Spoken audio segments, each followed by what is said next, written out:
السلام عليكم ورحمة الله تعالى وبركاته. مرحبا بإخواني الجدد والقدوم على قناتكم قناة علم الطيور. إخواني، معكم أخوكم هارون. عدت لكم اليوم بفيديو من داخل السلكة. يوم 22 جونفي 2026. درت فيديو هذا باش نوضح للناس اللي راهم يديروا في فيديو راني نشوف فيهم بزاف يقول لك المقني ما يخدمش في جونفي، ومحال يدير لك البيض ولا يدير تعشيش في جونفي بطرق طبيعية. الحمد لله، هذه أول أنثى في مرحلة بناء العش كما راكم تشوفوا، في انتظار الانتهاء منه ووضع أول البيضات. نطلب من الله التوفيق لنا ولكم.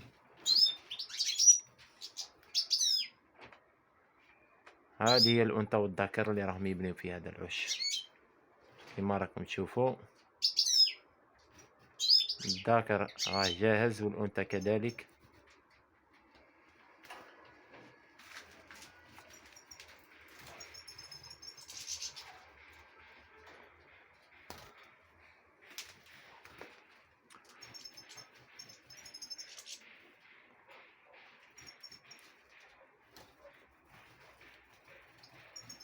إخواني، مقنين تهلا فيه برك، تهلا فيه بالأكل والنباتات الطبيعية مثل الحريق والتفاف كما تشاهدون هنا في أرضية السلكة.